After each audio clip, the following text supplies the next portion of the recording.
Good morning, everyone.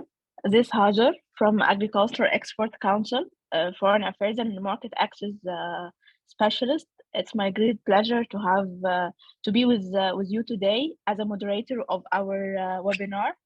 So I would like to make sure that you hear me very well.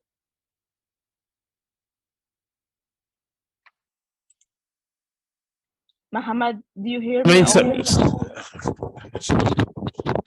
أستاذة هاجر احنا سامعين حضرتك كويس جدا. Perfect. So we will just go through our the program of our webinar. We will start with opening remarks, okay, and then welcome speeches from our Egyptian Commercial Office in Beijing and Shanghai, and from Mr. Hani Hussein, this is the Executive Director of Agriculture Export Council. And then we will start our webinar with a presentation and figures about the Chinese market, our agricultural export to China, and we will then go to a presentation of the Chinese side. It's a Chinese agriculture wholesale market, which is called CAWA, from Zhu Teng, and presentation of Oriental International Holding Company from our friends in China, and a presentation of Shanghai International Food Export from Chinese companies. And then we will start to our we'll move to our part which is related to questions and answers. And then we have a break because we divided our webinar today into two sessions. The first one will be in Arabic, and it will be delivered from most of the presentation from the Chinese side. And then the second part of our webinar, it will be session number 2, and it will be in Arabic, and we will listen to presentations from our 2 Egyptian commercial offices in China concerning the market insights and latest trends and the performance and everything related to China. So now I would like to welcome Mr. Ahmed Zaki. This is the head of Egyptian Commercial Office in Beijing. The floor is yours. Yes, hello, good afternoon, everybody.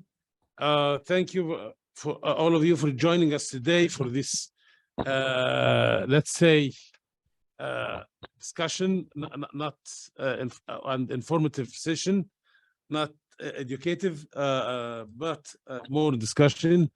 And we will, inshallah, it will last for almost 2 hours. First half, we have here Miss Kathy from CAWA. We wish to thank her very much for joining us. And of course, Dr. Adel Zahran from Shanghai, plus the distinguished representatives from 2 companies operating there, which is Mr. Kurt Wang, General Manager of Shanghai Ever Flourish Event Company, and I assumingly the Deputy Secretary General of China Chamber of Commerce and Foodstuff Products. So we would like to thank them again for their presence, and we wish to start so we don't have to waste any more the valuable time of Miss Kathy and our colleagues from Shanghai. Please proceed. Thank you so much, Mr. Ahmed Zaki. And now we want to have with us Mr. Please, Mr. Cassie, please. Yes. Please, this floor. You can start, friend. Okay. So very happy to be here with from ECS. And the association I'm working now is China Agricultural Wholesale Market Association. And me, myself, I had been working in the commercial office of the Egyptian embassy for like more than 4 years. So I know very well when the first oranges has been approved. And very happy to be here with you to share some share some information about the Chinese import fruits market, and especially how the Egyptian fruits in the Chinese market is purchased and sold, and some problems or we need to pay attention to.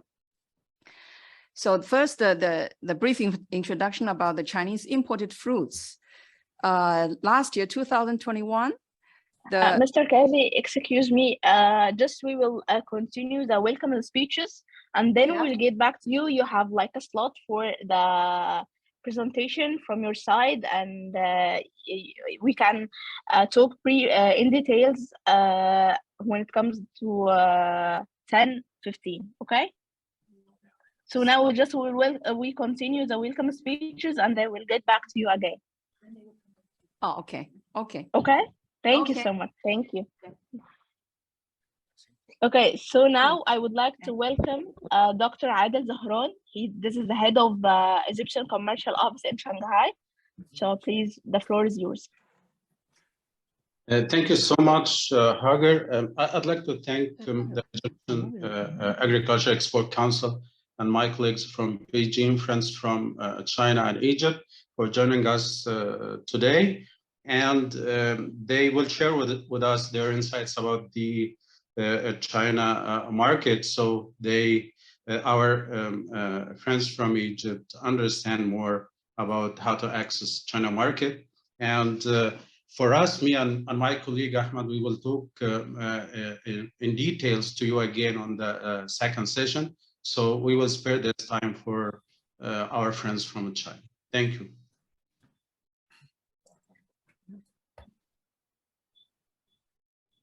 Thank you so much, Dr. Adel. And now it comes for the final welcome speech from Mr. Hani Hussein. This is the Executive Director of Agriculture Export Council. Here you are. Thank you, Sagar. Good morning, everybody in Egypt, and good afternoon in China. At the beginning, I would like to thank our colleague from Egyptian Commercial Office in China, Mr. Ahmed Zaki, the head of Egyptian Commercial Office in Beijing, and Dr. Adel Zahran, the head of Egyptian Commercial Office in Shanghai. Also, my great pleasure to meet our friends from Chinese side. Thanks for time to be here today. As we know, the Chinese market is become one of the most important and biggest market for Egyptian orange. I hope we can make the same success story for other crops. I'm sure all information which will be shared today together about the needed requirement to access to China market will be very useful for our Egyptian company to improve and increase their export to China. Thanks, Sagar. Thank you so much, Mr. Hani. And now it's time to give like a brief about our Egyptian agriculture exports into China. This is the introduction about our Egyptian agriculture exports all over the world. We export about, in the last season, 4 million tons, and with value about $2,722 million. There was an increase in our exports comparing to the last season. We increased when it comes to the value by 2%, and when it comes to the value 13%. Egypt export about 95 agricultural products to 140 countries during the last season, and for sure China is one of them. China is one of the biggest markets. I think it comes number 15.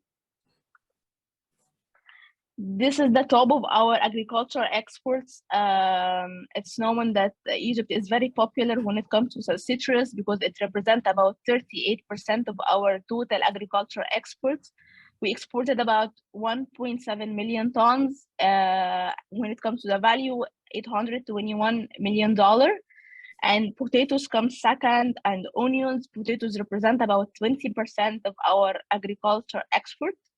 As follows the products: onions, dry beans, grapes, sweet potatoes, tomatoes, and pomegranates.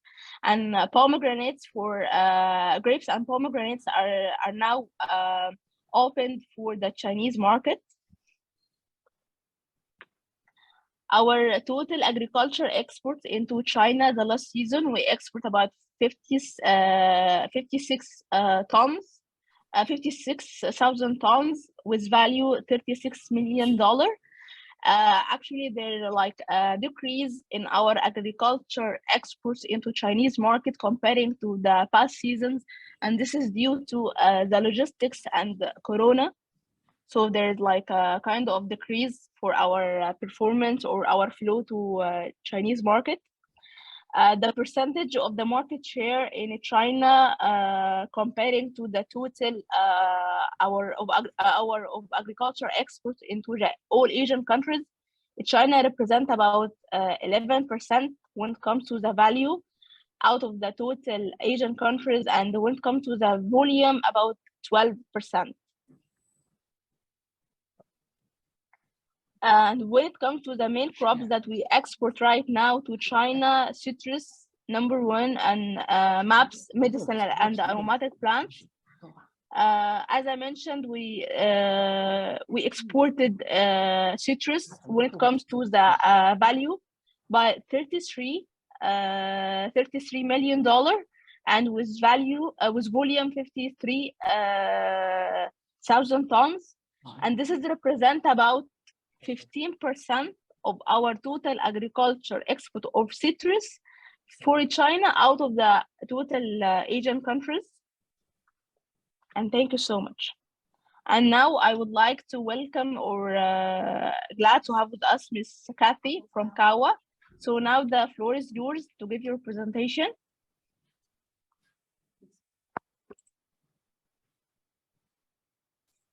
Now, can you hear me? Yeah. Yes, yes. Okay. Yes, Okay. Now I give you some brief introduction about the whole import and export trading situation of Chinese imported fruits. Okay, in 2021, the total import reached $13.47 billion.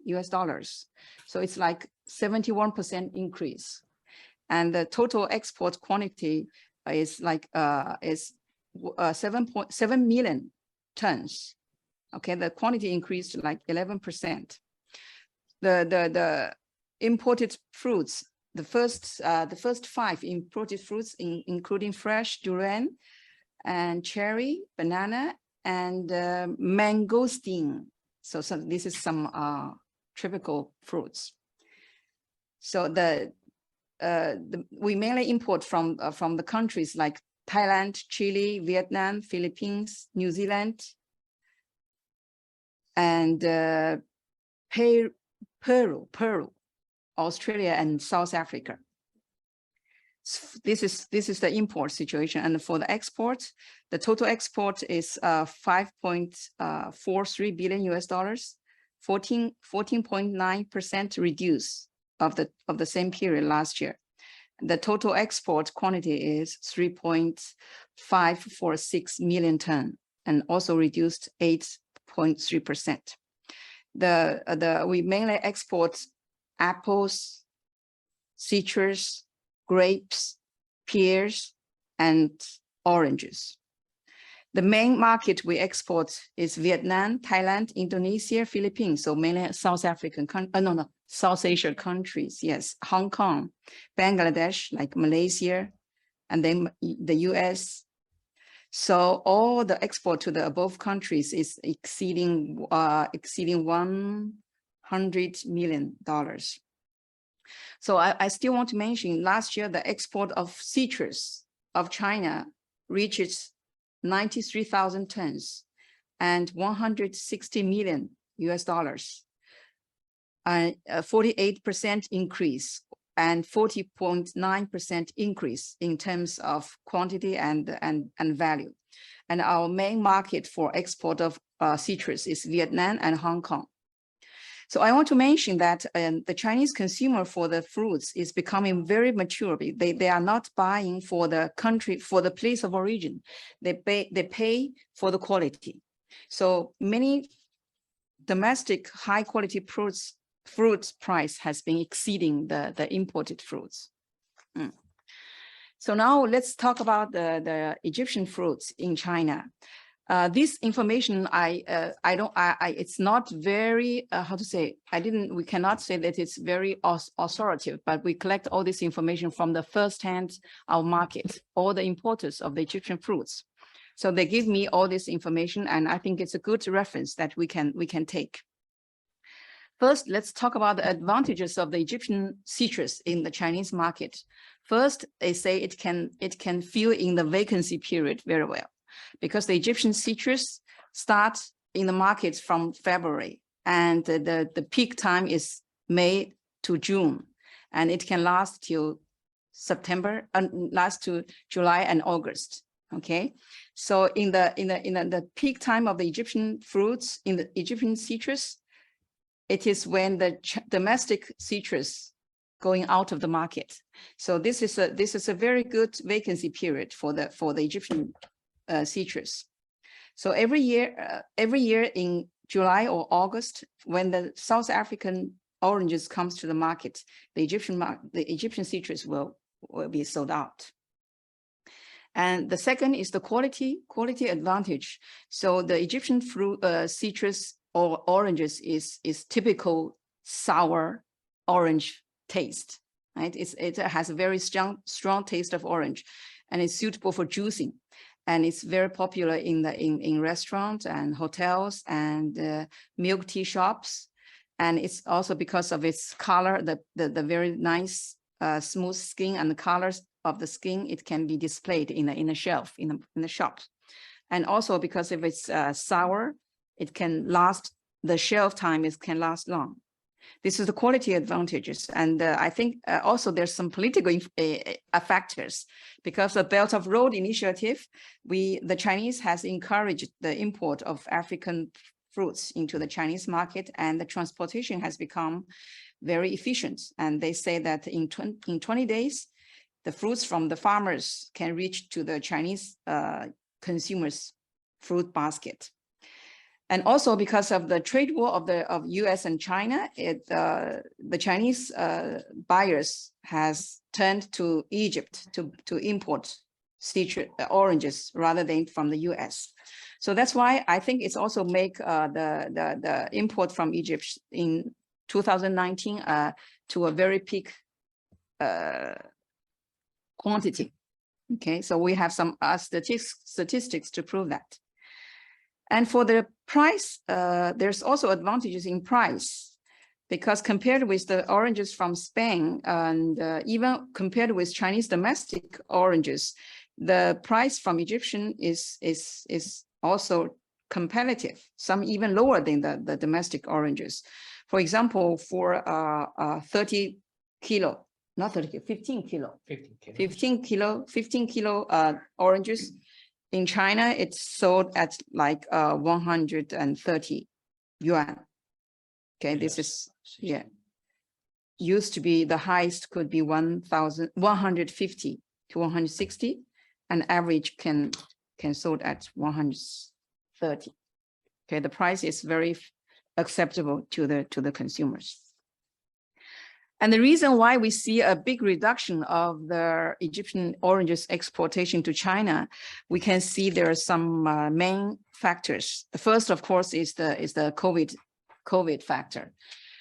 In this epidemic, during the epidemic control times, first, because of the very strict measures taken by the Chinese government. They have a very strict inspection and very complicated procedures through the customs, and they require lots of documents, including the infections, and also the logistics becomes very costly. And some local governments even have very strict control on imported fruits. Even they don't allow the traders to do the import fruits in some very typical times, because of the uncertainty of the risk. So the importers, they give up because it's too risky. And second is because of this epidemic in China has reduced largely the consuming capability, and people don't buy that much as before. So the sailors cannot sell big quantity of fruits, imported fruits. And the third is the market. For example, the wholesale market can be shut down once in a while, depending on the uncertainty of the controlling method. So this is a disastrous for the businessmen who are doing the fresh fruits, so that they would rather stop. And the second main reason, I think it's also very important, is the vacancy period becomes shorter. Usually we say we have like from usually the domestic oranges sold out in February or March, and then from March to June, it's the oranges from Egypt. Because when the domestic season for oranges is on the market, it's difficult for any imported oranges to come into the market, because Chinese oranges are very big quantity, good quality, so people consuming the local oranges very much. So when the domestic oranges is in the market, it's difficult to compete. But now, in China, we have some late maturing, we call it late maturing new varieties of oranges, like we call it the jelly, the jelly oranges. It's very juicy, very thin skin, very tasty.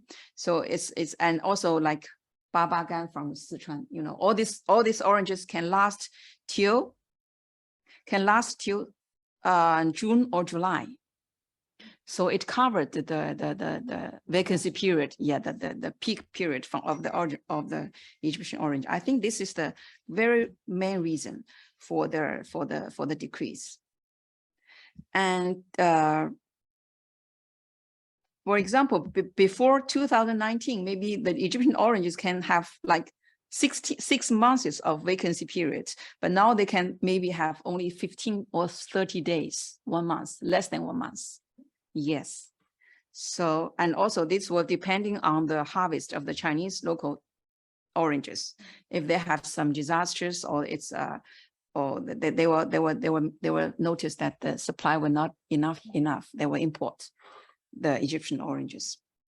For example, a Canton buyer, they used to import 1,000 containers of Egyptian oranges, then they become 500, and last year they import only 100.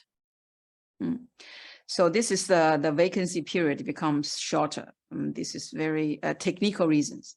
And also, so the third one, let's talk about the price reason. Even though the Egyptian oranges are not cheap, are not expensive, but the businessman cannot make profit from it, because when in the 2015 and 2017, when we just newly opened the market, the local, they can purchase the price from Egypt at $8 for 1 piece, for example, and the cost of arriving to China is around 100 yuan, for example. And to 2018 and 2019, so more and more people start to import Egyptian oranges. The purchasing price from Egypt becomes to $10 to $12, and then the cost in China around 120. Okay, 121 pieces. So more people in China, they are importing, they keep importing Egyptian oranges, but the selling price keeps on 90 to 110. So they cannot make profit from that. And especially when they have any quality problems, they will sell it at 80 to 70 to 80 yuan. So in that case, that's why in many distributors or importers, they had big losses for importing Egyptian oranges that year. So yes, if you have any question, you can raise up, we can discuss.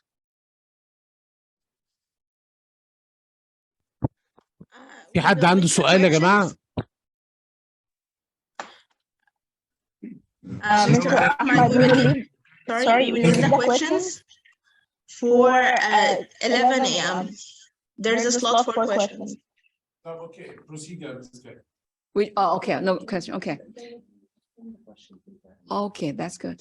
So last year, we have 5,800 containers of Egyptian oranges pouring into the Chinese market, and it happens that we have the epidemic situation. So you can imagine the businessman can hardly make any profits from it.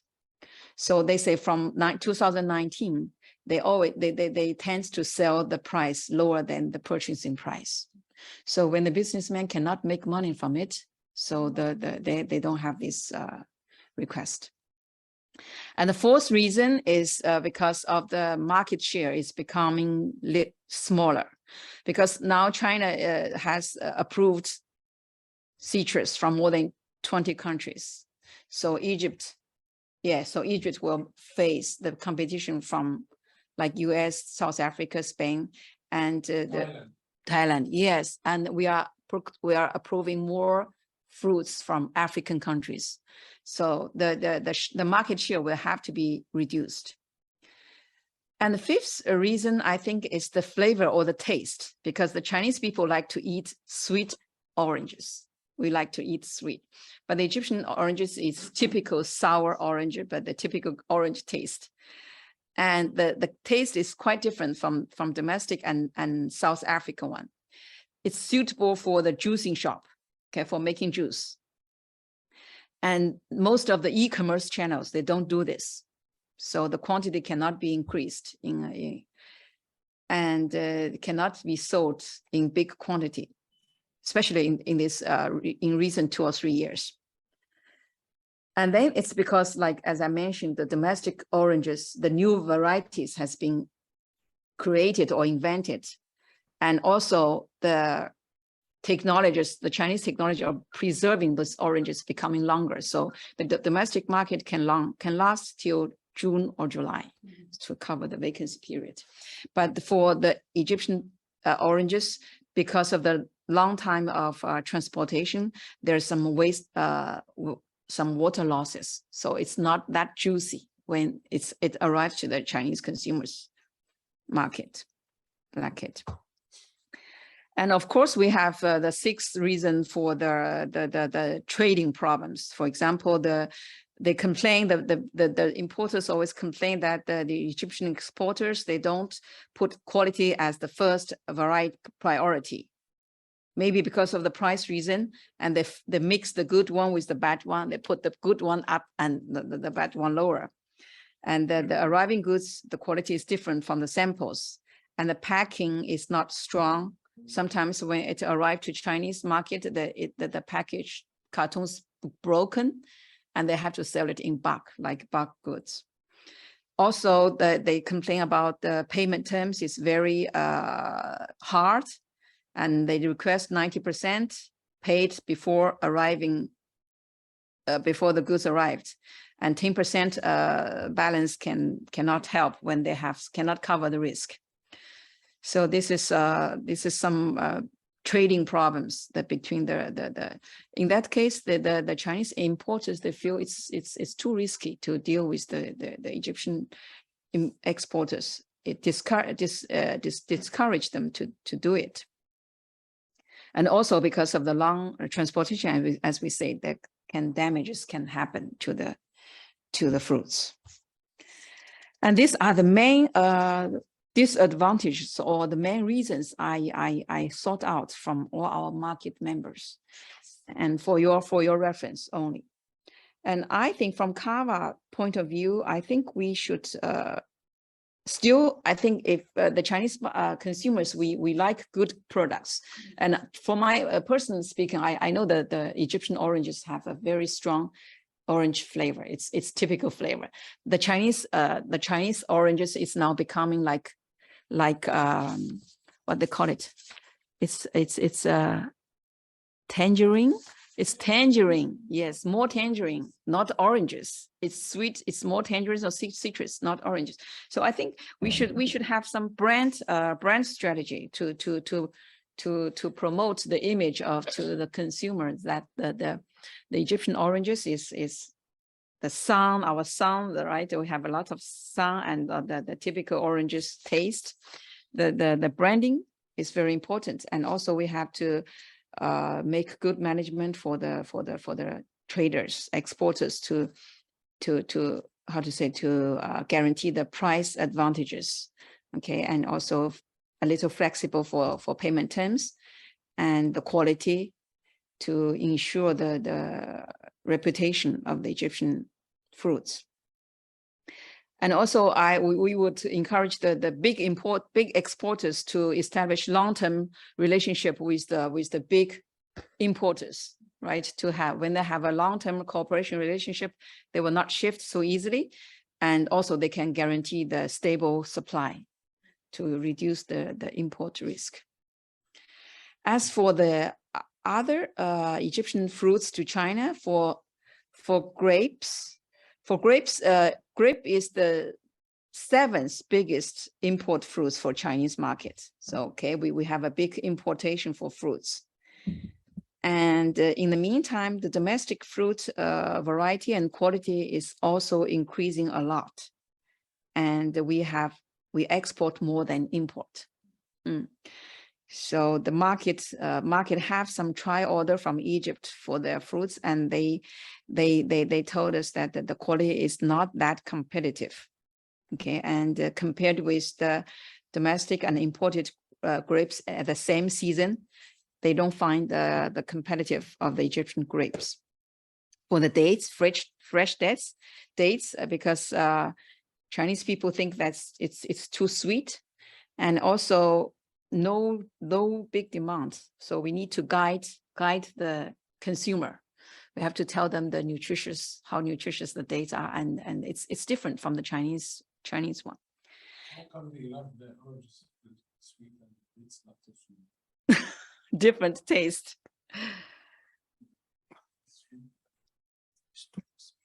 Yeah, the Egyptian dates. In fact, this is dried dates, right? Too sweet when we say them. But the fresh dates is not that sweet, in fact. Also sweet. But I didn't see the fresh dates from Egypt in the Chinese market anyway. Right? For the mango, and from my own point of view, the good quality mango in Chinese market is still very expensive. Though we say that the domestic mango can supply all year round, and we import a lot of mango from Southeast Asia. Okay, mainly from Southeast Asia. This will also be the main competitor for the Egyptian mango. And for the pomegranate, and as I always said, that the Chinese consumer, they prefer soft seed pomegranate, and the domestic production has been increasing quite a lot, and we need time for the Egyptian products to cultivate the market, because none of them has been tried it, and we will see how the market will accept it. I would like you to pay attention that the Chinese consumers or the importers, they pay great attention to the appearance of the fruits, like oranges and also pomegranates. They want the color and the smooth appearance, because they have seen that maybe the flower skin, they call it the flower skin of the pomegranate, may destroy the demand, may not be so popular. Such being the case, and I think we still, because we believe that the quality of the Egyptian fruits is good, and we should we must have a good expectation after the epidemic, and I hope that AEC and CAWA, we can cooperate in the following areas. First, for example, we can evaluate, and we can nominate or promote the matchmaking of the big supplier and big importer. Okay, and let this main traders to dominate the market. For example, they can occupy like 80% of the share. So to ensure the quality and the reputation of the market. So, and maybe through this very certified and good reputable companies, they can have good trade in terms of payment terms and long-term relationship. And when they have any problems, we can help them solve it. Okay, so in this case, we can promote the main traders. For the new varieties like pomegranate and mango, we can do some market promotion jointly.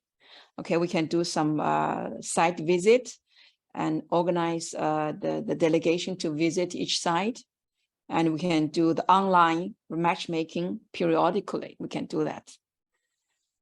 And also, as we are doing for the Food Africa, we can cooperate in the exhibition give them some facilities or favorable treatment to encourage them to go.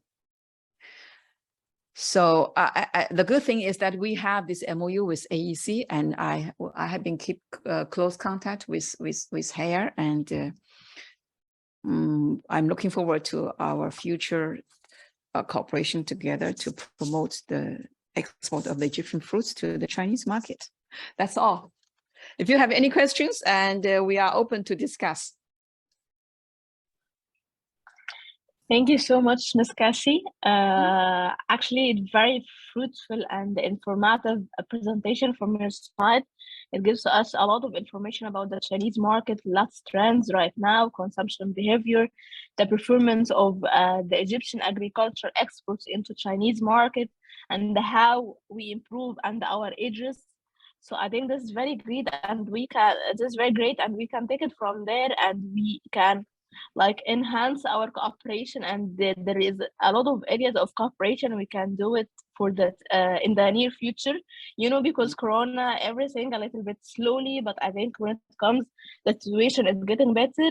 We can do a lot of activities together, such as our ongoing activity right now concerning the Fresh Africa, hosted by a program from China to come to visit Fresh Africa, and we can organize for them B2B. So I think we can like post this kind of activity and the promotion activities in the near future, and to enhance our agriculture exports into the Chinese market. So thank you so much. And if there is and for the questions, as I told you, there is a slot by the end of this session, and we can receive any questions from the participants. Thank you so much. Thank you, Cassie, for your presentation and your useful information. And we're working with Kawa from a lot of years ago. I hope to continue to cooperation to try to increase our exporters to China. Thanks. Yes, really. So when the epidemic, the COVID is gone, then we can invite you people to come to the market to reach the first-hand all these traders and to know the real situation. Yes. So great. Thank you so much. So now let's move to the presentation of Orient International Holding Company, Mr. Michael and Miss Lily. Hello, ladies and gentlemen. Thanks AEC and ECS for inviting us to attend this conference. And we are very honored to have this presentation. Now I want to share my screen. Can our anchors give our permission? Yeah, sure. Just wait.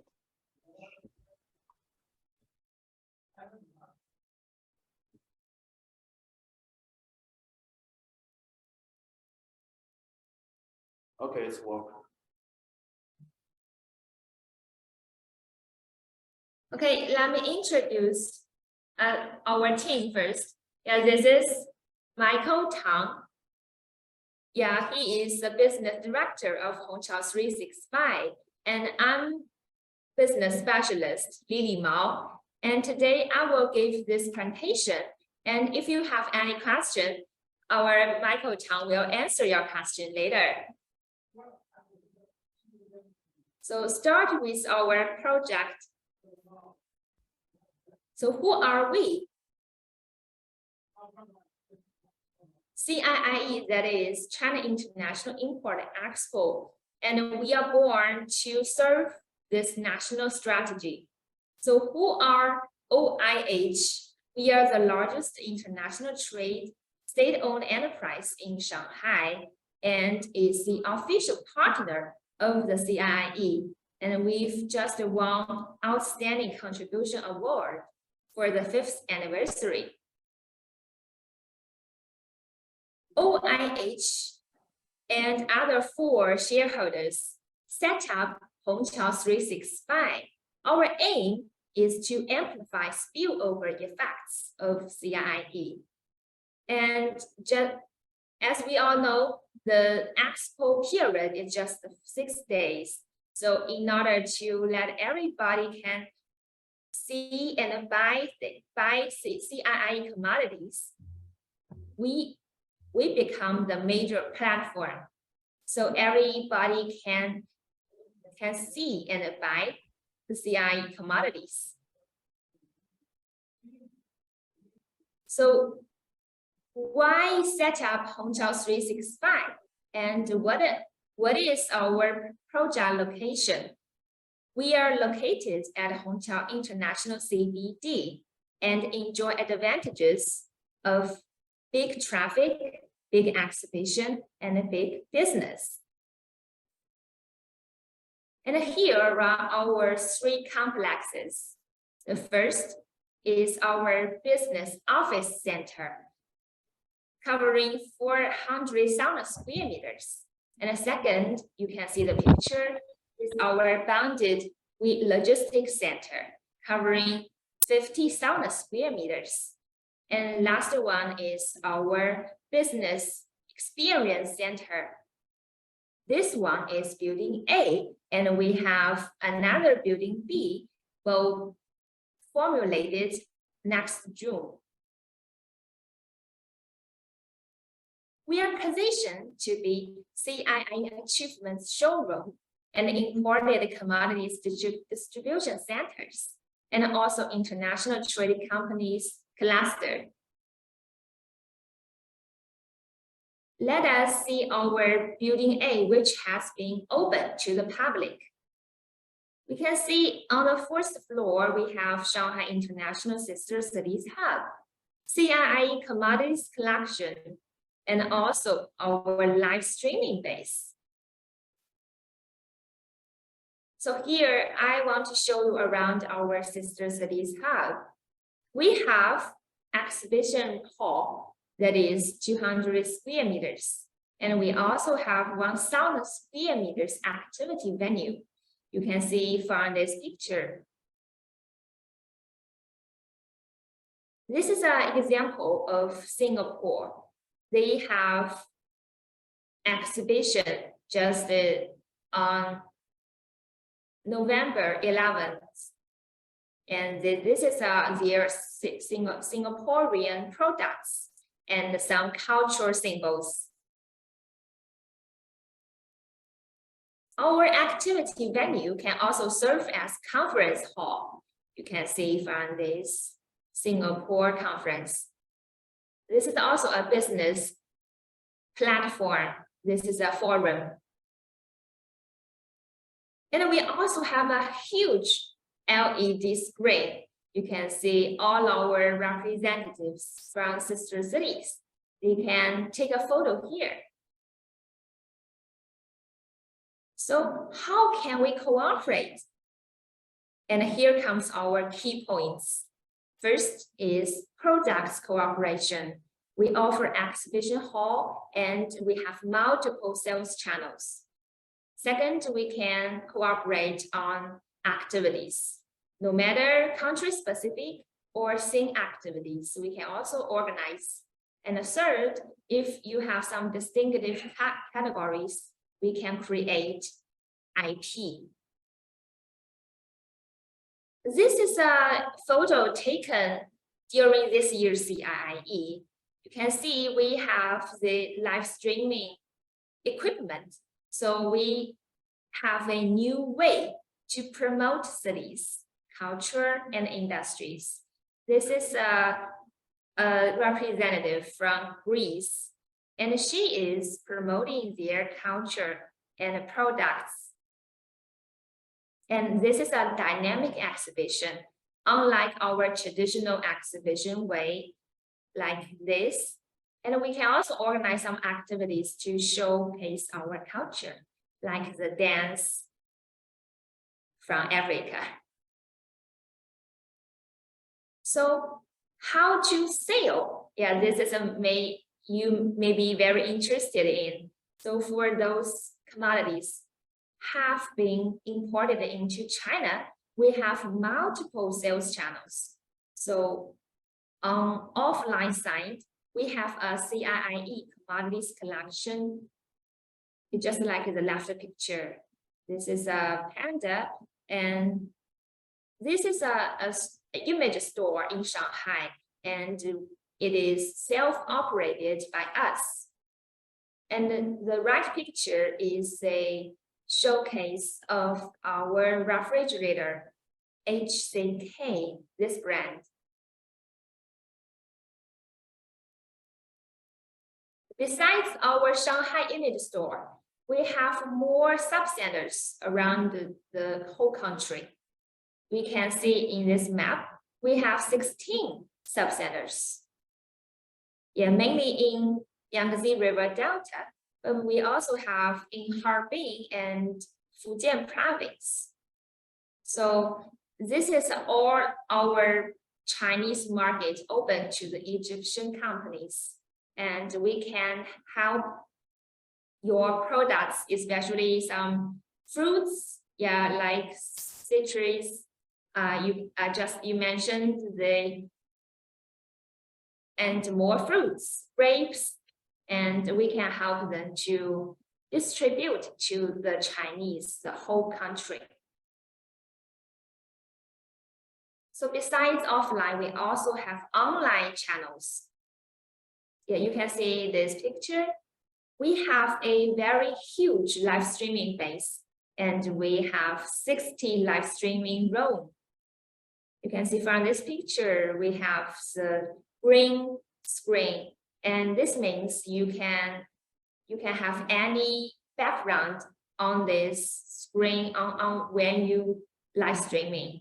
And if you have some Egyptian culture, yeah, especially some fruits, when you're picking some fruits, this can be shown on this live streaming background, and it is very authentic. And this picture is a Pakistan. Their councils and some companies, they will sell their products by themselves. And if you like, you can also be live streaming anchors yourself.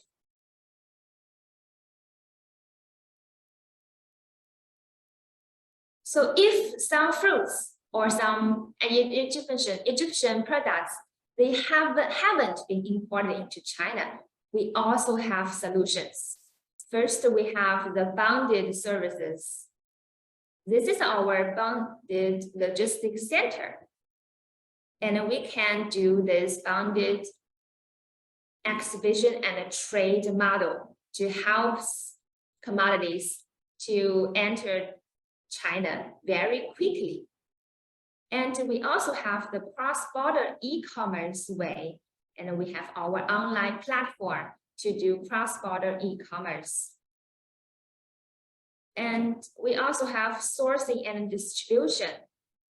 We have many professional trade companies to help products into China. So for the second cooperation way is activities planning. You can see in business side, we have matchmaking events. And this is the China and the Kazakhstan, our commercial and investment conference.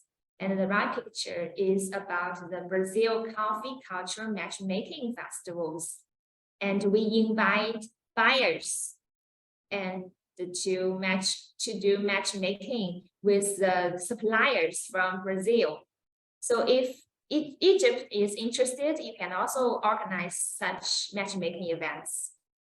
In customer side, we have our debut and a product experience activities. You can see this is a coffee cultural week held in our Hongqiao International Coffee Harbor. You can see the People Mountain and the People Sea. And the right picture is the Pakistan Mango Festival. So I think this is a very good example for Egyptian fruits to have some reference, because they are also the fruits. And I want to show you two videos just of these two different kinds of activities. First is the Brazil coffee culture.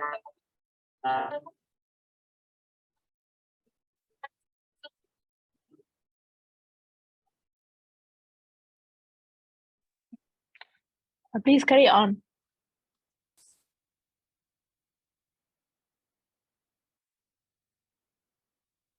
Miss Lily?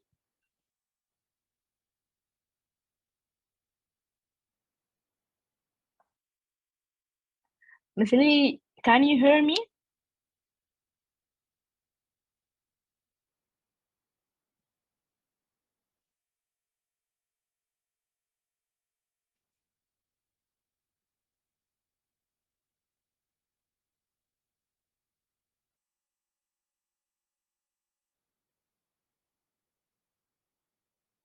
Miss Lily, could you please continue? We can hear you.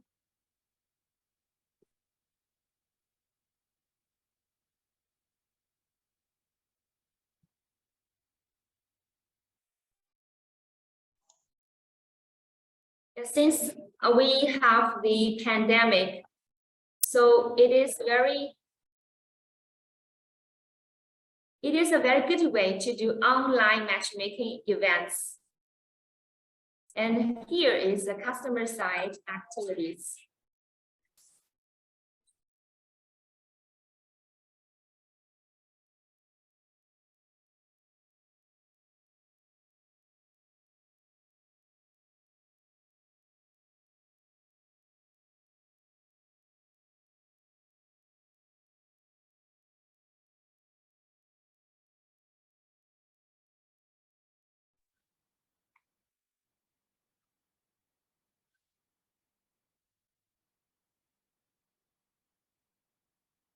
So just now we showed two examples. One is for the online matchmaking events, and another one is for the Pakistan mango.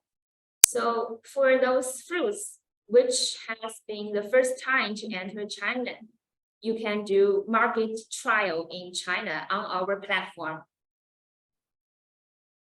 And here are our media exposure. We have partnership with CCTV and Xinhua News Agency, and so all the official media we have cooperation, and you can get some exposure in China.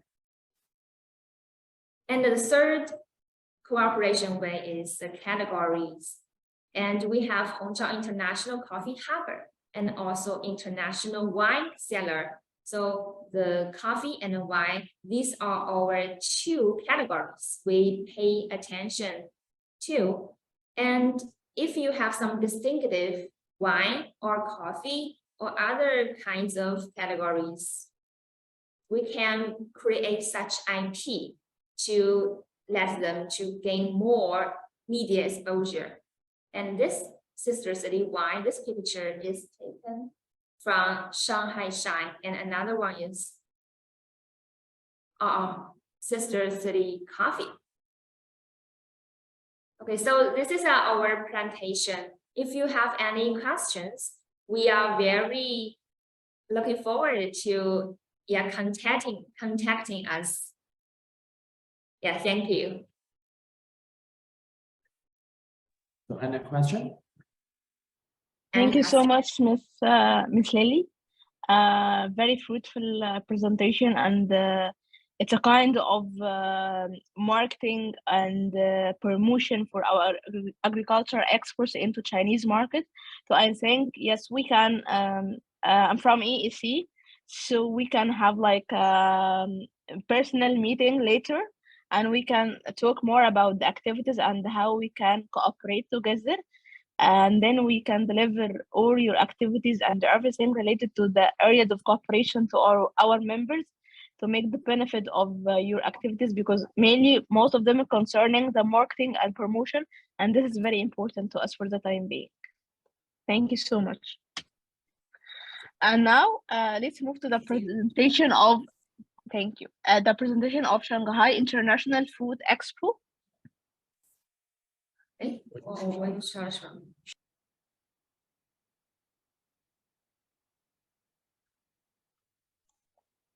Hi. Hi, everyone. This is Hi, Iris Mr. Chen from Shanghai International Fruit Expo. Hello. Can you hear me? Yeah, we can hear me. We Okay. can hear you. Sorry. Okay. Today, I will represent Mr. Kurt Huang, the General Manager of Shanghai Open, to introduce our Fruit Expo. So first of all, I would like to thank AEC for organizing this great event, and thanks the invitation from Dr. Adel Zarin. The Shanghai International Fruit Expo is organized by CFNA. It was first successfully held in Excuse me, Miss Shanghai. Alice. Okay. Excuse me. Do you have a presentation you would like to share? Okay, I will find. Okay. Yes, of course. Okay. How to share?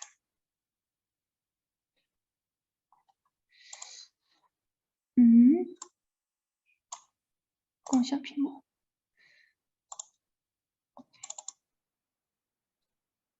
Can you see the Yeah. yeah, okay. Yeah, sure. Okay. So the Shanghai International Fruit Expo is organized by CFNA, and it was first successfully held in Shanghai in 2021. Now it has become the largest and most professional fruit exhibition in mainland China. You may have doubts why open a new fruit expo in China. This is because the Chinese market has huge consumption potential. In the past 5 years, the fruit imports are growing at a rate of more than 10% per year.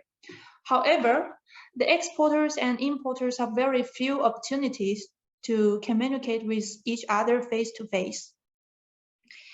So a high-level fruit expo is undoubtedly the best platform for them to communicate. And as the commercial center of Shanghai,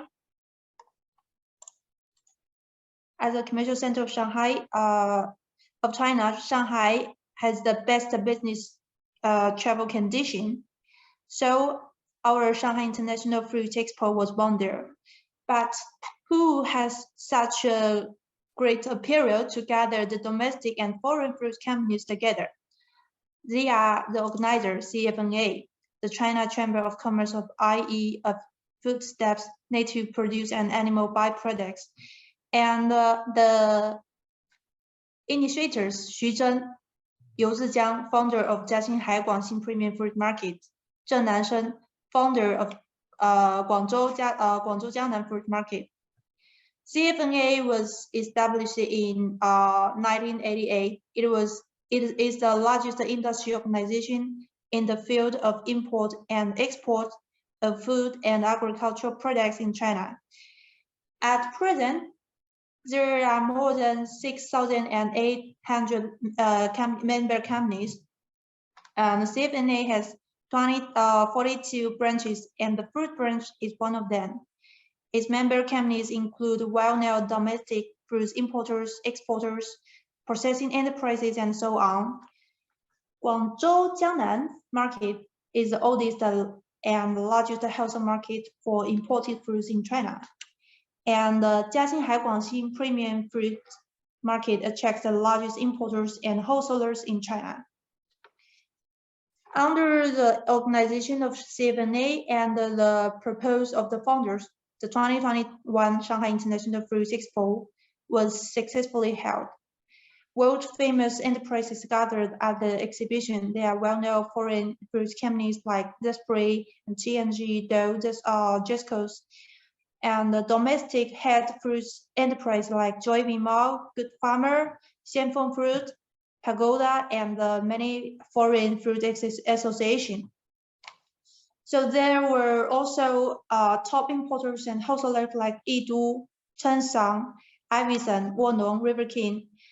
So under the strict pandemic prevention condition, over 8,000 industry professionals also arrived as scheduled. The high quality exhibition has also been confirmed by the Shanghai municipal government. and also has been recognized by many well-known fruit people in the industry.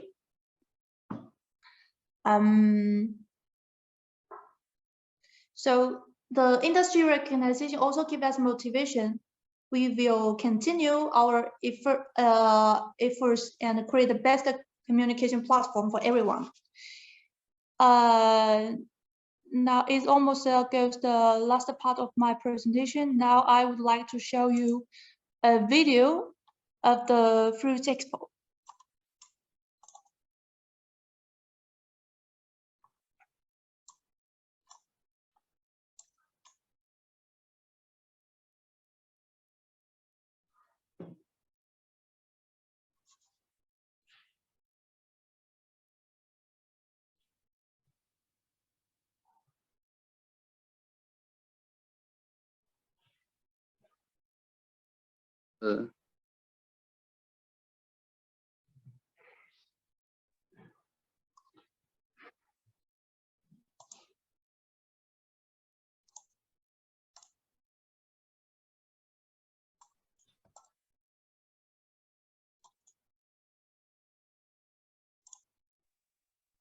Okay. Hi everyone, can you see the video? No, No. not No? yet. Okay, wait a minute.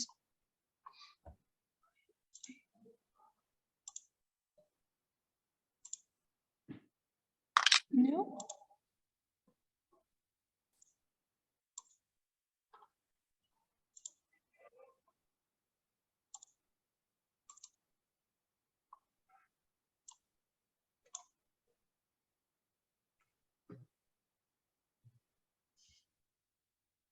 Now? How about now? Yeah, yes, we can hear, we can see it right now, but there is no voice. No voice.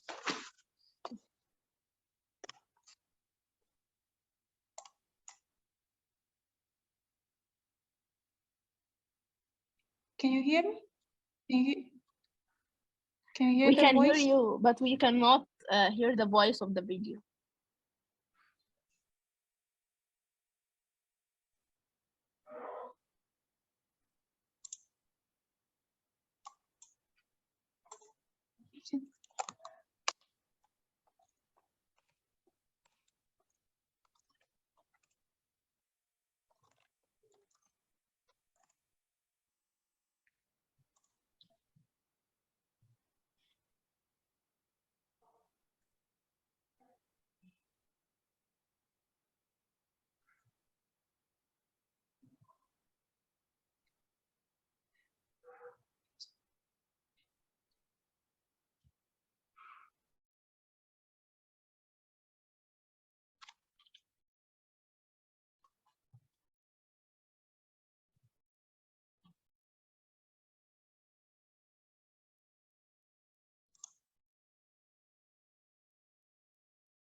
Okay, that's all my presentation. Thanks for your listening and wish you all enjoy the day.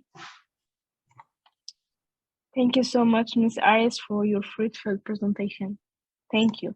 And I think it will be a good opportunity to visit this exhibition in the next year, maybe when it comes the conditions of traveling is a little bit stable in China.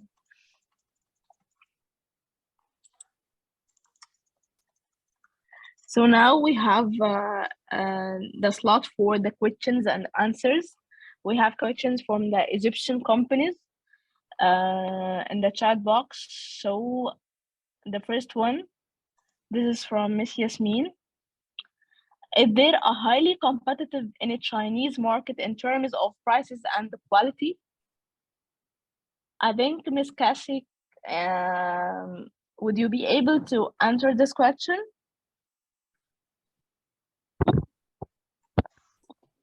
Repeat it. Is there a highly competitive in a Chinese market in terms of prices and quality? Price and quality. In price, in terms of price and Yes. quality of the Egyptian oranges. Of the Egyptian oranges? It's not mentioned, but yeah, maybe for the Egyptian products in general or Egyptian citrus. Yes, yes. As I explained just now, for the quality, we know that the Egyptian oranges is the pure orange. It's the typical orange, not like some Chinese is like a more. It's very sweet, but it's not the typical orange taste. And the price, in fact, you do have a very good price advantage because it's the very, very competitive price as the domestic one and even lower than domestic one. Okay, so it's consumable, at least for the most of the consumers. So I think the price and quality itself it's good enough, but and then in other terms, the price is cheap, but the main problem is that the distributors cannot make money from it. So we have to think about this factor, the purchasing price and the selling price, because the market has give these Egyptian oranges a fixed market price. It's like fixed around 130. So if you are increasing, no, the purchasing price becoming lower. Care about quality first. Let me share a story. You are suggesting that the price for the exporters. No, But they have to keep high consider. quality. There Yeah. are three classes. Can help. There are three classes for Egyptian shepherd: first, second, and third. What the Chinese? Okay. So let me give you some feedback I have received from the Chinese importers. As they explained that there are three classes for Egyptian citrus: first, second, and third. Most of the Chinese importers prefer first class of the citrus that they want to import. Let me share a story with you. A Chinese company headquartered in Beijing would like to import a trial order from one of the Egyptian company for 5 tons of citrus. After importing 5 tons, he was so satisfied with the quality and imported another 6 containers and promised that in next season, they will import 20 or 30 containers. This story will indicate that the Chinese importers care the quality first. The price is second. Why Mr. Kaixi has just explained that most of the Chinese importers cannot have the benefit from importing Egyptian citrus. It is because that some of the Egyptian exporters mixed the first class and the second class of the citrus in one box. Generally speaking, one box of the Egyptian citrus before could create $5 profit, but now Chinese importer could lose $2 to $5 benefit from one of the Egyptian citrus box. Thank you so much. But after the meeting, I will ask Mr. Zaki to send you some of the pictures of Egyptian citrus which Chinese importers are satisfied with. تفيد الرسالة اللي عايزين يوصلوها ان مزج الفرز الاول مع الفرز الثاني مع الفرز الثالث في كرتونة واحدة بيقلل السيل فاليو او الكرتونة اللي بتتباع. لما بتكون الكرتونة كلها على بعضها فرز اول حتى لو سعرها اعلى مفيش مشكلة، هو بيعرف يسوق ويبيع ويفيد المصدر المصري وهو يحقق هامش ربح. ده ملخص اللي هم عايزين نقوله هم الاثنين. شكرا جزيلا. Thank you so much. Thank you. So another question concerning how we can do a matchmaking events with the Chinese importers of citrus. I think this will be through cooperation between Agricultural Export Council and CAWA and the Egyptian commercial offices as well. So yeah, we will cooperate after this webinar with CAWA and the Egyptian commercial offices to organize matchmaking. Even for the time being, we can do it online. Another question: can we organize B2B? The same answer. Yes, I think we all can the do questions all the questions right now concerning the B2B. So there is like a kind of requirement or a need from the Egyptian companies. So yes, we will proceed further and we will discuss with you, Ms. Cassie, and Mr. Ahmed Zaki and Dr. Adil Zahran if we can organize this for our companies. Okay, we can do that. Thank you so much. Any questions? I don't have any questions else in the chat box.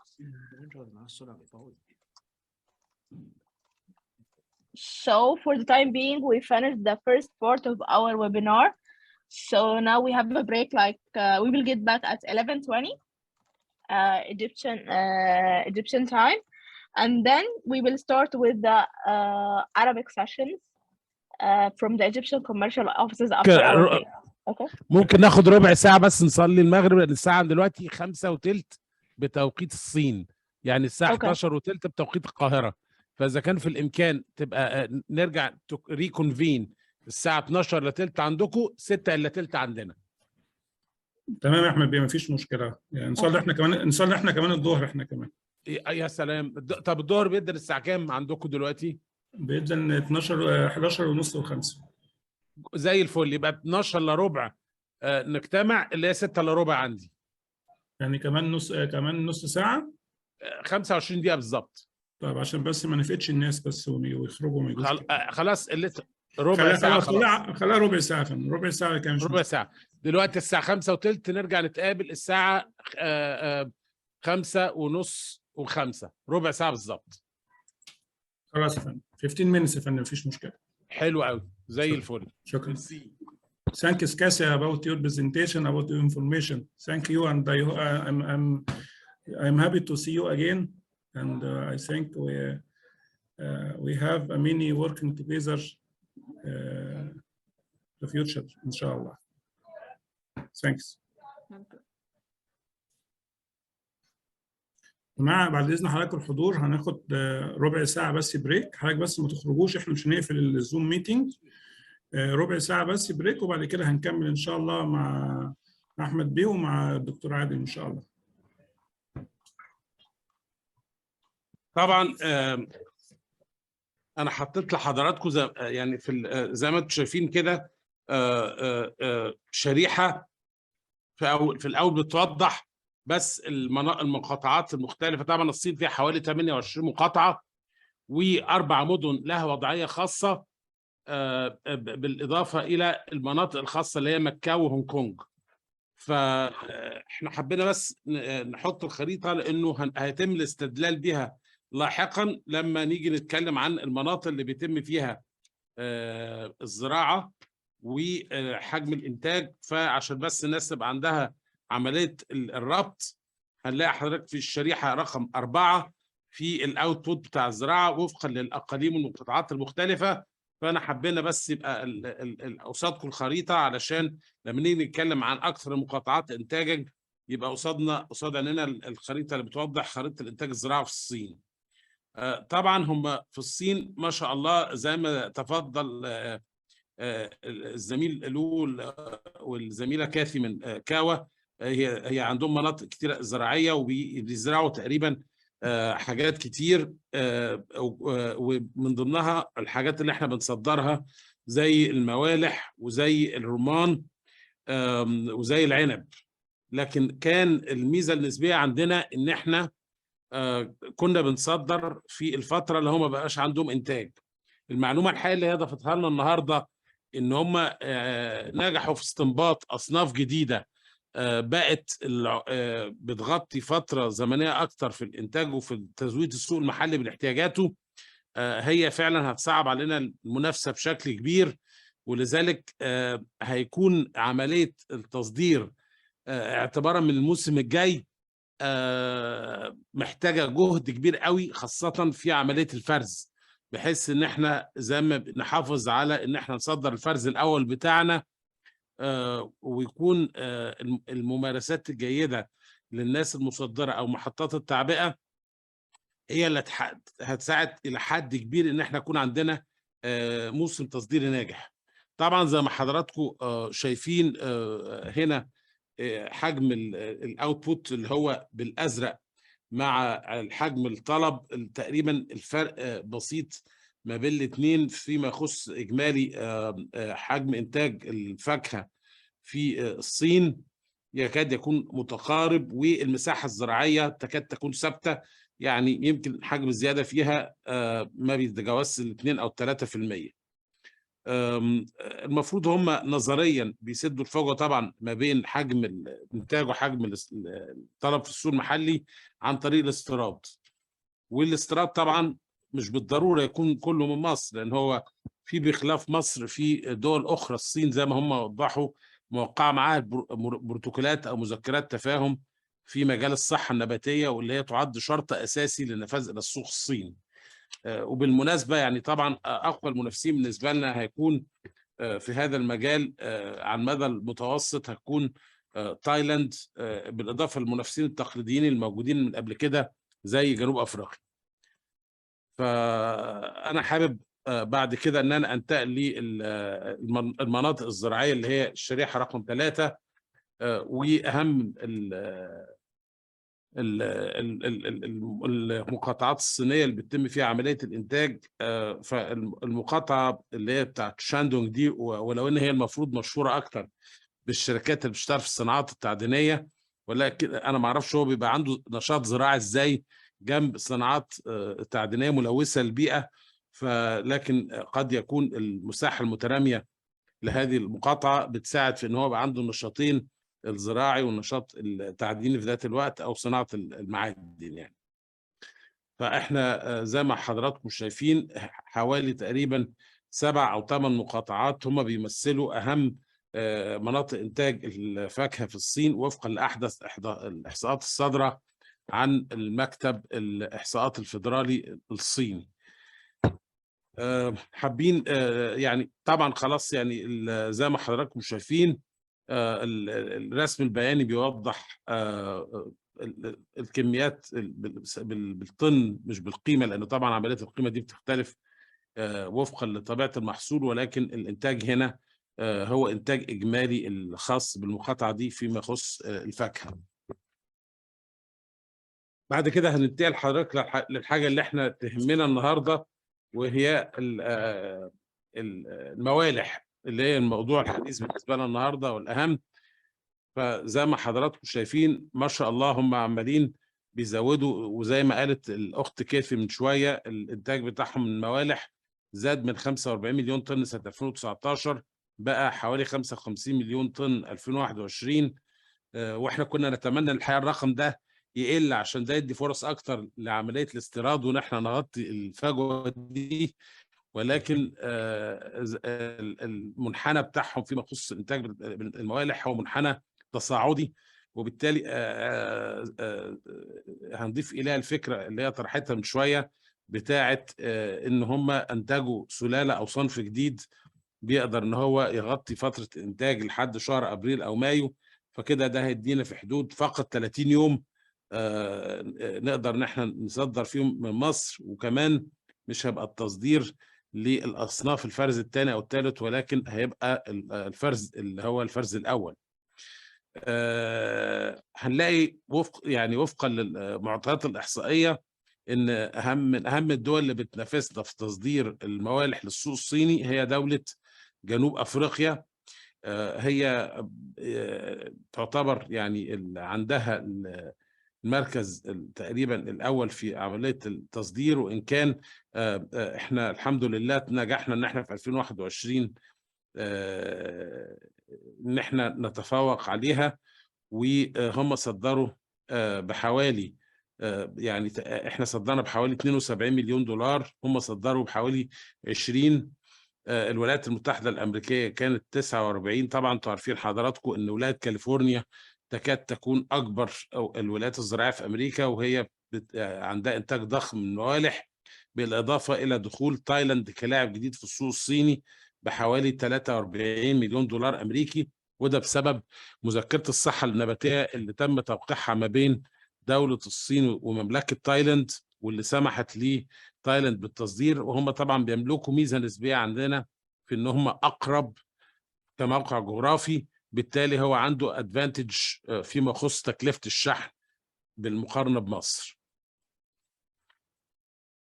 بعد كده هننتقل للحديث عن عنب المائدة، وده تاني أهم صنف بالنسبة لنا بنصدره للصين، وطبعا ده تم بعد عملية توقيع مذكرة الصحة النباتية ما بين الإدارة العامة للجمارك الصينية وما بين الإدارة المركزية للحجر الزراعي، بخلاف طبعا الاستيراد بتاع الصين. ولكن نفس الأمر اللي حصل في الموالح حصل برضو في عنب المائدة. هم عندهم إنتاج محلي صيني، بس يعني حجم الإنتاج مش في خط تصاعدي زي الموالح، ولكن يعني يكاد يكون ثابت في حدود ال 14 مليون طن وكسور. فالموقف شوية بيختلف فيما يخص العنب عن الموالح. الموالح بيعلى بشكل كبير، ولكن في الصين العنب ما زال حجم الإنتاج شبه ثابت على مدى آخر 3 سنين. إجمالي حجم واردات الصين من العنب حوالي 500 مليون دولار أمريكي، بمقارنة ب 642 في عام 2020. يعني في انخفاض شوية بحوالي 20%. وطبعا حضراتكم عارفين ان اهم الدول اللي بتزرع العنب في العالم واللي هي حتى بتدينا البذور امريكا اللاتينيه، فكانت شيلي وبيرو هما الاثنين مع بعض بيغطوا حوالي 50% او 60% من احتياجات السوق الصيني، ومعاهم استراليا. وجنوب افريقيا بحصه صغيره شويه تبلغ حوالي 5%. وبعد كده حضرتك لما بس دوسلنا كليك هتوضح لك الدول اللي هي عندها مذكرات صحة نباتية بخلاف مصر، وتقدر تصدر للسوق الصيني زي ما حضراتكم شايفين.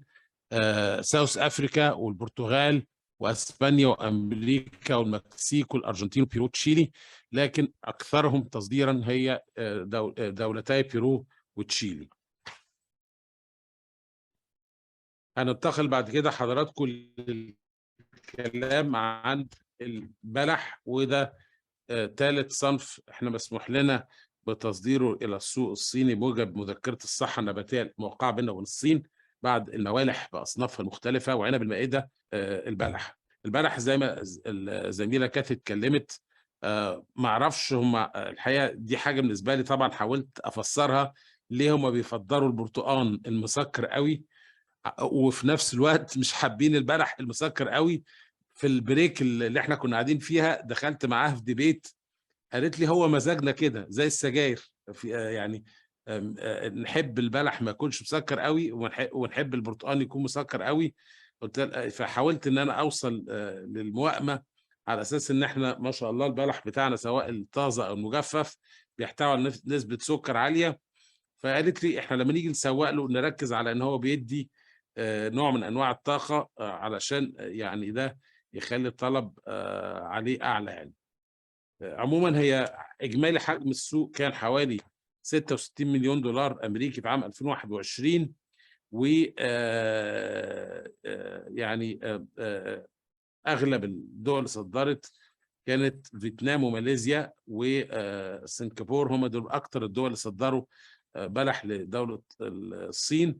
هرجع تعملي كليك بس تحت عشان تبين الدول الأخرى اللي هي منافسة لمصر واللي هي عندها منافسة. طبعا احنا هنروح بعد كده بقى لأحدث حاجة وصلنا فيها للتوقيع مع الصينيين، وهي صنف الرمان.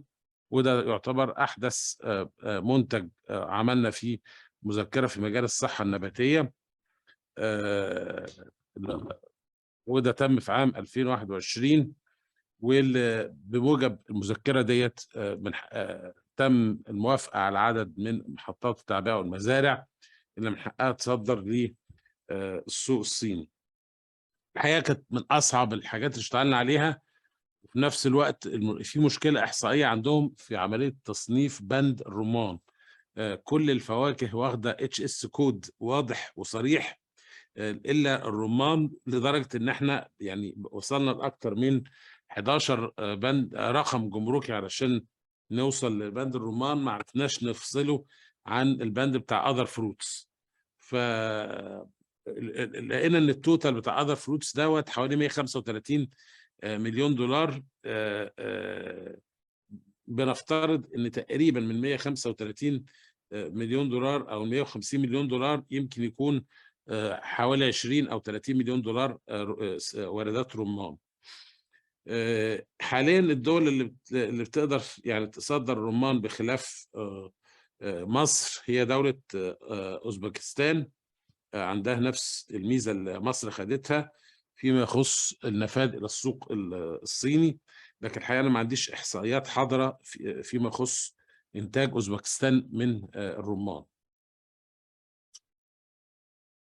وعموما هو منتج لسه جديد شوية، فاحنا لسه بنختبر بيه السوق. يعني يمكن زي ما خدنا وقت على ما ندخل البرتقال اللي هو خد له حوالي تقريبا 6 سنين، يعني يمكن احنا عملنا المذكره في 2006 او وصل اول تصدير كان 2012 او 2013. اعتقد انه نفس الشيء هيبقى فيما يخص الرمان، برضه هياخد شويه وقت. بعد كده في صنف بقى جديد اللي احنا حاليا شغالين عليه اللي هو المانجا.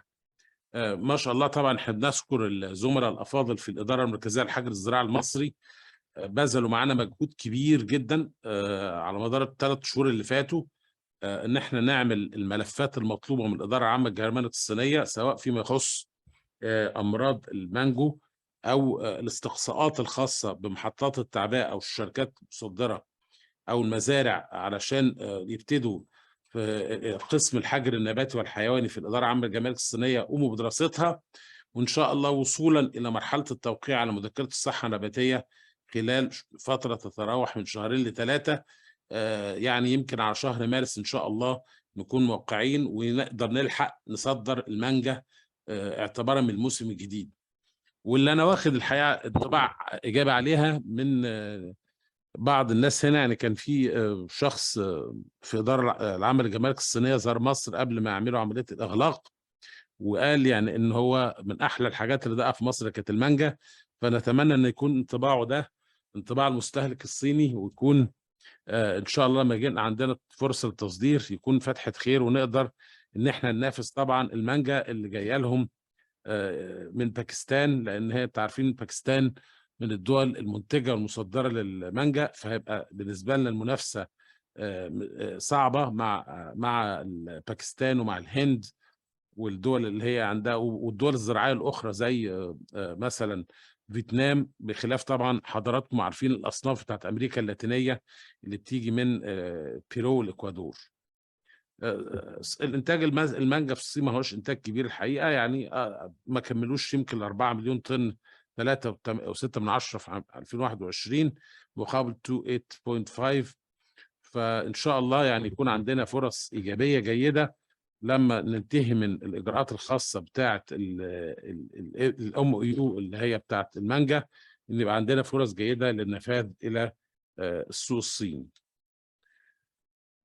هنيجي بعد كده نستعرض بقى بشكل عام قبل ما نخش في ندي فرصه للدكتور عادل انه يتكلم ونخش في مرحله الاسئله. قنوات التوزيع، اهم قناه توزيع في السوق الصيني هي سوق تجاره الجمله. تجاره الجمله يمكن بتمثل من 60 ل 70% من اجمالي تخطيط لاحتياجات السوق، وهم اللي بيقوموا بالتوزيع على تجار التجزئه او سلاسل السوبر ماركت. فإذا نجحنا إن إحنا نعمل علاقات جيدة مع تجارة الجملة أو الهوليسيل، بنقدر إن إحنا ناخد حصة جيدة من السوق، وفي نفس الوقت هم بيبقوا عندهم قدرة إن هو يعني يبيع في أكتر من مكان وأكتر، سواء بقى كان في بكين أو في شنغهاي، بالإضافة إلى المقاطعات اللي هي بتبقى قريبة برضو من بكين او شنغهاي. فانا اعتقد ان هم اهم 3 مناطق جوه الصين هيبقى جوانزو او جواندونج اللي هي محافظه جواندونج، زائد شنغهاي عند الدكتور عادل زهران، وعندنا هنا برضو بكين سوق كبير ومستوى معيشي مرتفع. فنقدر ان احنا ان شاء الله يكون لنا تواجد جيد. وان كان شنغهاي مهمه جدا من وجهه نظري، لانها ميناء كبير تستقبل صادرات الواردات الصينية من كل أنحاء العالم سواء زراعية أو غير زراعية. فإن شاء الله إذا كان يعني لينا تخطيط جيد للموسم التصدير الجاي فيما يخص البرتقال، على أساس إن إحنا خلاص ده على وشك يبدأ، هيخلي الأصناف الأخرى إنها تتواجد بنجاح في السوق الصيني، زي العنب تحديدا والرمان، ومن ثم بعد كده إن شاء الله المانجا. في النهاية احنا عاملين عرض عام في بنتكلم فيه عن الفواكه اللي هي عندها تفضيل لدى المستهلكين الصينيين. بالإضافة طبعا احنا عاملين لكم زي لينك كده للي حابب، طبعا لينك باللغة الصينية، لكن أنا عارف ما شاء الله معظم الناس بتعرف تعمل ترجمة عن طريق جوجل، يقدر يفتح ويترجم ده علشان حضراتكم لو قادرين حابين تتابعوا الأسعار بتاعة الفواكه، بس هو باللغة الصينية، ولكن حضراتكم طبعا تقدروا تفتحوها، وإن شاء الله يبقى فيه سهولة في الترجمة عن طريق كل برامج الترجمة اللي هي المفتوحة إن شاء الله. أهم حاجتين يعني هم اوريدي تناولون بالفعل في الملاحظات بتاعتهم فيما يخص الموالح تحديدا، هي الابيرنس والكلر. الابيرنس مقصود بيه القشره، هم ما بيحبوش القشره الخشنه، بيحبوا ان الثمره يكون المظهر بتاعها ناعم واللون بتاعها يكون في تجانس، زائد انه ما بيحبوش حكايه الميكسد باكينج، يعني ما يبقاش من فوق فرز اول بعدين فرز تاني وبعدين فرز تالت.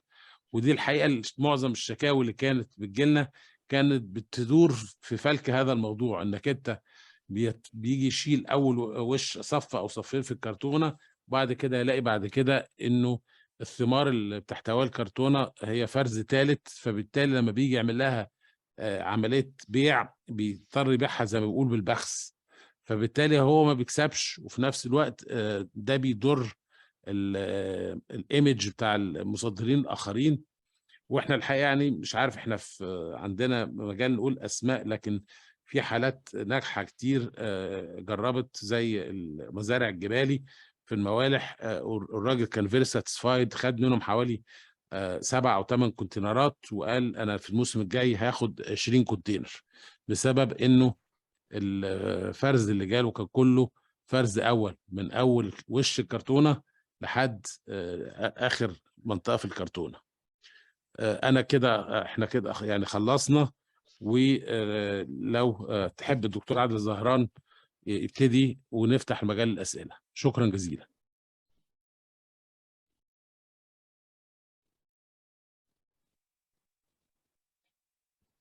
شكرا جدا مستر أحمد. So now دكتور عادل زهران, we can start with your presentation. تمام. أنا طبعا كل مساء الخير جميعا. طبعا أنا آخر متحدث، مش عايز أتقل عليكم، لكن يعني الناس اللي قبلي قالوا تقريبا كل حاجة، فأنا مش عايز أعيد الكلام، لكن هعلق بس على بعض النقاط كده ممكن تبقى مفيدة. يعني لو احنا يعني هستخدم النقط اللي انتوا بعتوها لنا اللي هي بتمثل اهتمامات الحضور النهارده. لو احنا بنتكلم على حجم السوق، تعليقات بس مش يعني مش برزنتيشن. حجم السوق الناس اتكلمت فيه، بس انا ليا في بعض الملاحظات، انه انا يعني قراءتي لحجم السوق، انا ما بتكلم على حجم السوق، ما بتكلمش على حجم السوق البرتقال في الصين، انا بتكلم على حجم سوق المستورد اللي جاي من بره، والارقام بتقول ان في اتجاه نزولي في حجم السوق، يعني السوق حجمه بيصغر مش بيكبر. على سبيل المثال في 2018 ده كان اكبر رقم حققته احصائيات 2018 22، اكبر رقم اتحقق في 2018 كان حوالي 430 مليون دولار، ده حجم واردات الصين من البرتقال بس.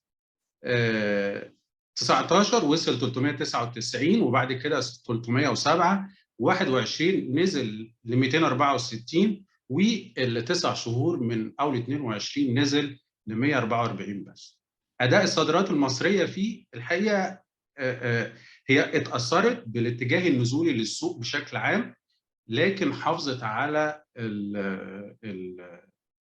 الماركت شير بتاعها او نصيبها من السوق. على سبيل المثال مثلا احصائيات 2020 مصر صدرت بحوالي 88 مليون دولار برتقال، كان حجم السوق كله حوالي 300 مليون، يعني النسبه تقريبا 28% من اجمالي حجم البرتقال اللي الصين استوردته في السنه دي. 21 مصر صدرت ب 66 مليون، الصين استوردت 264 مليون، تقريبا 25%، والتسع شهور من 22 الصين استوردت 144 مليون، مصر صدرت حوالي 36 مليون، برضو احنا بنتكلم في 25% من اجمالي حجم السوق البرتقال المستورد للصين. دي احصائيات الجانب الصيني. فده بيفسر شويه الكلام اللي قالته كاوا عن الانتاج المحلي، وزياده الانتاج المحلي ودخول نوعيات جديده في السوق، وانحصار الشريحه الوقت اللي هو متاح للصادرات المصريه في تقريبا، يعني هي قالت ان هو احنا كنا بنقول شهرين ونص 3 شهور من مارس ليونيو، لكن هي الحقيقه النهارده برضو يعني صدمتنا ان هي بتقول انه تقريبا بقى شهر او شهر واسبوع او كده. فده الاتجاه العام في حجم السوق. البرتقال المستورد، انا بتكلم على البرتقال لان ده اهم سلعه احنا بنصدرها للصين في الوقت الحالي، تقريبا 95% من صادرات الزراعيه للصين هي برتقال. فده ملاحظتي على حجم السوق. طبعا السوق بيقل، بس احنا محتاجين نحافظ على الاقل الماركت شير بتاعنا في السوق انه ما يقلش عن 25%. النقطة الثانية اللي عايز اتكلم فيها هي المنافسة. المنافسة برضو بتزيد، يعني ومشكلتنا الكبيرة مش عايز اقول مشاكل، بس تحدي اللي بيواجه الصادرات الزراعية المصرية تحديدا البرتقال، انه عنده منافسة قوية من المنتج المحلي. المنتج المحلي بينزل في نفس التوقيت اللي بينزل في البرتقال المصري، وبيستمر لغاية تقريبا شهر 5. فدي نقطة. النقطة الثانية النوعيات المتعددة للبرتقال. يعني أنا النهاردة وأنا جاي على المكتب عديت على السوبر ماركت وبصيت على البرتقال اللي معروض عند في السوبر ماركت، لقيت 7 أنواع برتقال، منهم 6 صيني، 6 أنواع صيني، طبعا 5 تنجرين زائد أبو سرة، ولقيت برتقال أبو سرة الاسترالي. المؤشرات الاسعار مش رخيصه، يعني سعر البرتقال ابو سوره الاسترالي المستورد النهارده بنتكلم في 24 يوان، يعني تقريبا 3 دولار و20 سنت. ده سعر مستهلك. متوسطات، لو احنا بقى خدنا الرقم ده وقارنا متوسطات اسعار التصدير اللي هي مرصوده من المستندات بتاعه الجمارك في الجانب الصيني، نلاقي ان سعر البرتقال المصري الكيلو حسب ما هم كاتبين هنا تقريبا بيتراوح ما بين دولار و5 سنت ودولار و10 سنت. ده متوسط سعر الكيلو استيراد الصين، يعني على مدار ال5 سنين اللي فاتوا. بس عايز فالمنافسه الحقيقيه طبعا من المنتج المحلي، والمنتج المحلي بنتكلم على تفضيلات بقى مستهلك في طعم ولون وكده، وبنتكلم كمان على سعر. يعني هو سعر برضو البرتقال الصيني الميزه فيه ان هو فيه تنوع في الاسعار، يعني ممكن يبتدي من خلينا نقول 5 6 يوان، خلينا نقول دولار للكيلو 2 دولار للكيلو، لان هو هنا الوحده نص كيلو، 2 دولار للكيلو لغايه ممكن 3 دولار ونص او 4 دولار. بتكلم سعر مستهلك.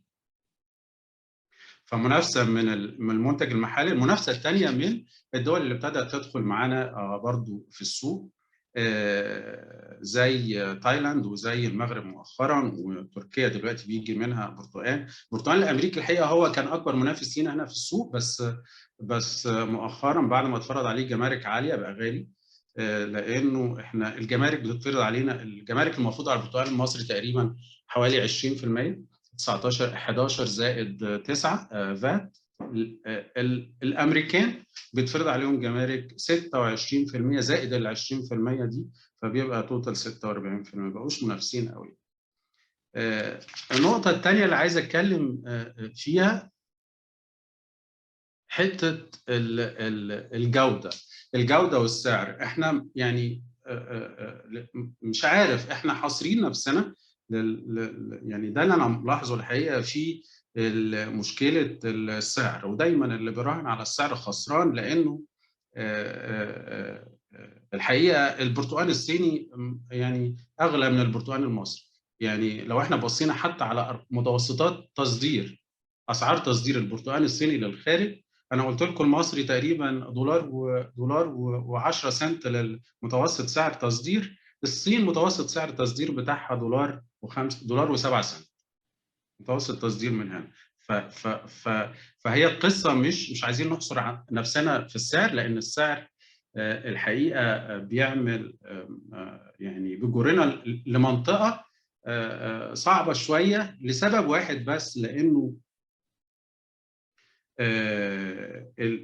معظم البرتقال اللي هو بيتم استهلاكه هنا في السوق الصيني بيتم استهلاكه من قبل المستهلكين بشكل مباشر، برتقال طازج، يعني مش بيدخل كتير في الصناعه. على سبيل المثال مثلا الصين يعني منتج واحد يعني من منتجات البرتقال اللي بتعملها، اللي هو اللي بتنتجها، اللي هو برتقال ابو سره، بتزرع 500,000 فدان برتقال ابو سره. ال 500,000 فدان دول بيطلعوا حوالي 4.5 مليون طن. ال 4.5 مليون طن دول بيستهلكوا تقريبا 95% منهم فريش، وال 5% بس اللي بتروح للعصير والتشغيل في الحاجات الثانيه. فاحنا عايزين البرتقال المصري بقى واخد سمعه انه برتقال عصير، يعني برتقال ما بيتاكلش فريش، برتقال بيتعمل عصير. ودي مش عايزين نزنق نفسنا شويه في الدايره دي. الناس اتكلمت كتير بما فيه كفايه على الجوده وتفضيلات المستهلكين وسلوك بعض المصدرين،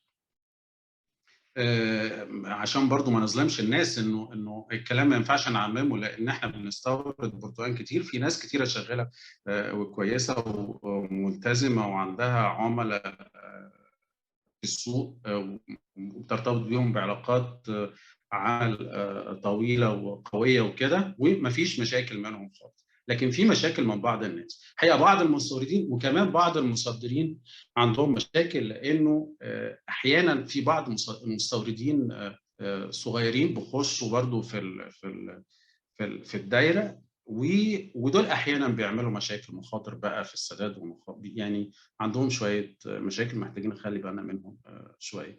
النقطه الثانيه اللي انا برضو الثالثه اللي حابب اتكلم فيها، انه انا لاحظت ان معظم الاسئله في السيشن الاولانيه حوالين التشبيك او البي تو بي، احنا عايزين نقعد مع الناس وكده. انا في تقديري انه النقطه دي صحيح ان كانت مهمه، لكن احنا مش عايزين نركز عليها قوي، لانه هي مهمه ان هي بتوصلني بالمستورد ان انا ابتدي الشغل. بس الحقيقه الاشكاليه اللي انا ملاحظها او اللي انا بشوفها، ان احنا ما بنحافظش على العملاء اللي احنا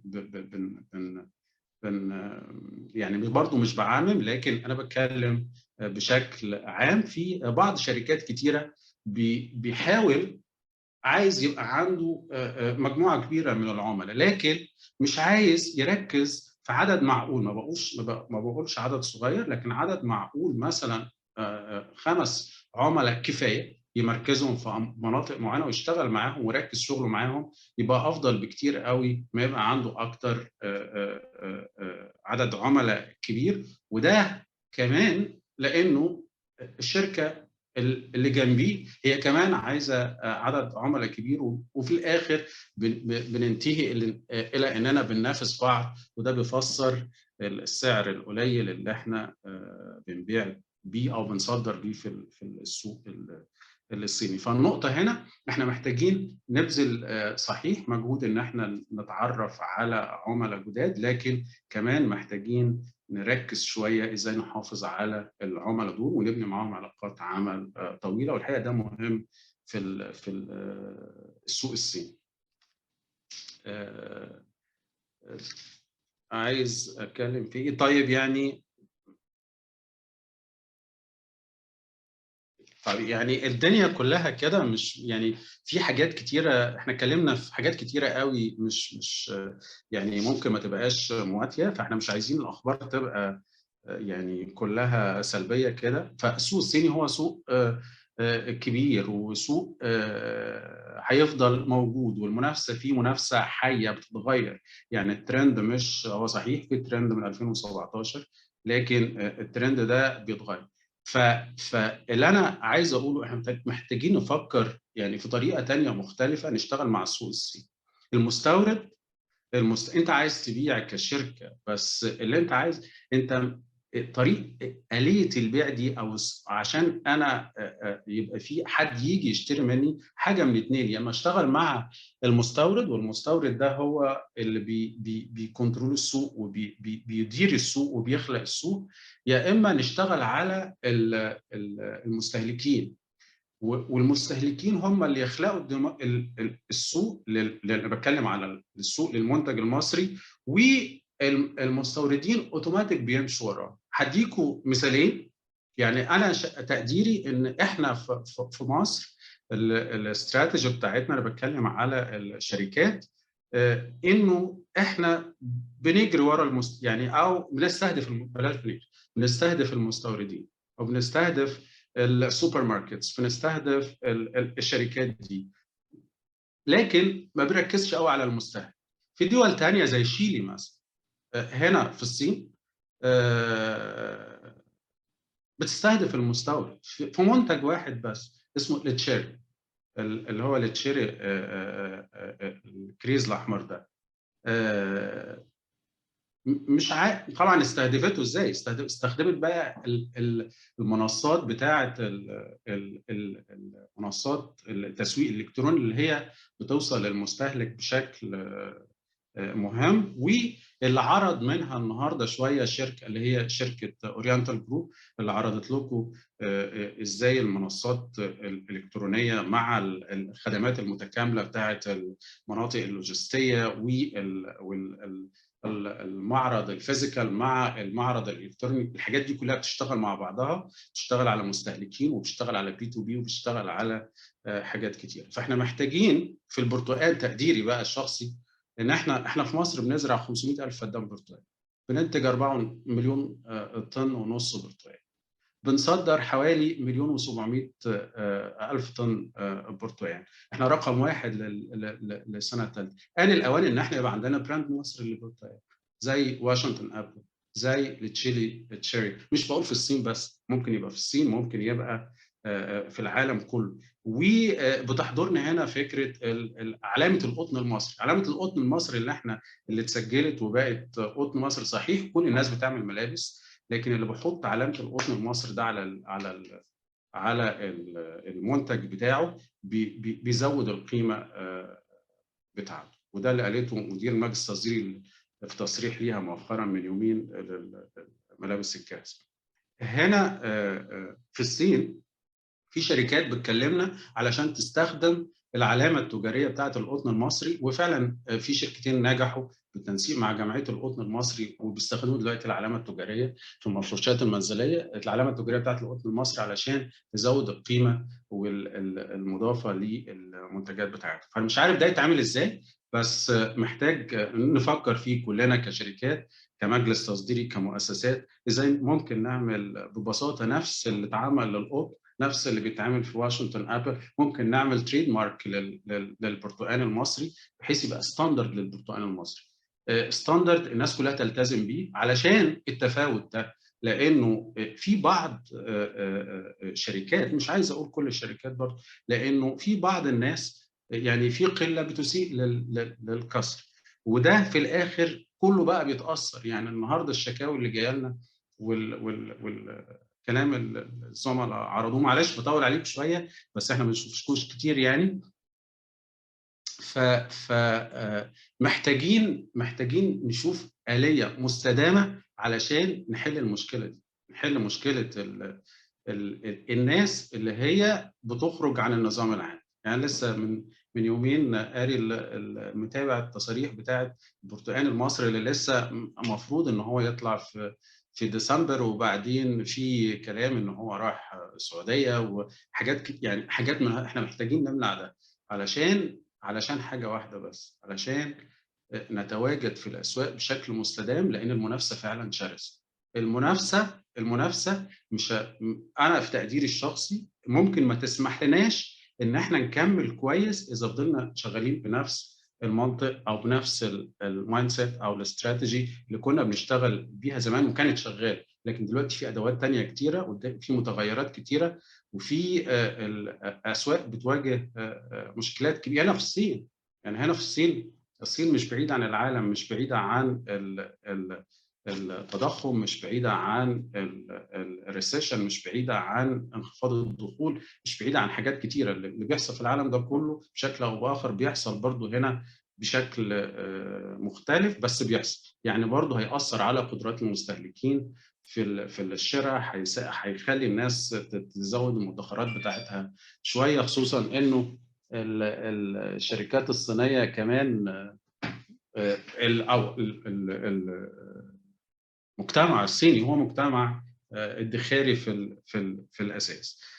فنفكر في النقطة دي نعملها إزاي، وإحنا معاكم ممكن نشوف نعملها إزاي.